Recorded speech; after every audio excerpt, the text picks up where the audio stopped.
প্রিয় দর্শক, আসসালামু আলাইকুম ওরহমতুল্লাহি ওবারাকাতুহু।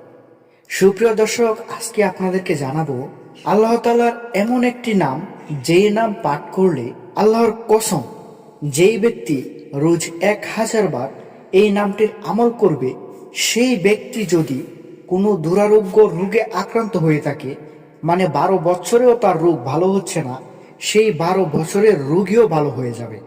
আসুন জেনে নেওয়া যাক সেই মহামূল্যবান গুরুত্বপূর্ণ আমলটি সম্পর্কে। অনেকেই জানে না এই আমল সম্পর্কে, যে আমলটি করলে আল্লাহ কঠিন রোগ থেকে আপনাকে মুক্তি দিবে, 100% গ্যারান্টি, আল্লাহর কসম করে বলছি।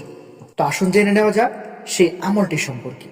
প্রিয় দর্শক, আমাদের জীবনে মানুষের অনেক ধরনের রোগ বলাই লেগেই থাকে।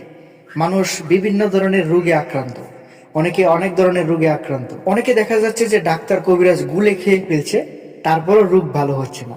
কিন্তু আজকে আপনাদেরকে এরকম একটি আমলের কথা বলবো, যে আমলটি আপনারা নিয়মিত 1000 বার করলে আল্লাহ তাআলা আপনাদেরকে সেই কঠিন রোগ থেকে মুক্তি দিয়ে দিবে। তো আসুন জেনে নেওয়া যাক। প্রিয় দর্শক, আল্লাহ তাআলার 99টি নামের মধ্যে একটি নাম হচ্ছে ইয়া আল্লাহ।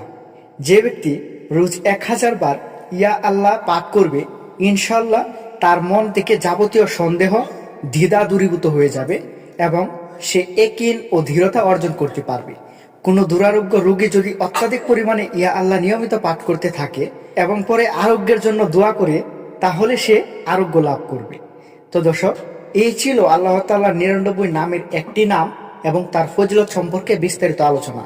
তো আপনাদের মধ্যে যারা রোগগ্রস্ত রয়েছেন, যাদের মনে অনেক সন্দেহ, আপনাদের স্ত্রীকে নিয়ে অনেক সন্দেহ হয়, আপনার স্বামীকে নিয়ে অনেক সন্দেহ হয়, এই সব সন্দেহ থেকে আপনাকে মুক্তি করবে শুধুমাত্র এই একটি আমল।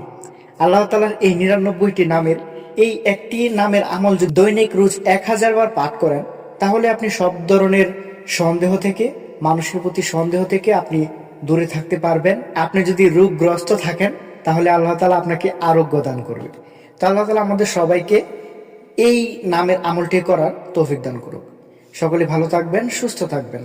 আমাদের চ্যানেলে নতুন হয়ে থাকলে অবশ্যই সাবস্ক্রাইব করবেন। আসসালামু আলাইকুম, আল্লাহ হাফেজ।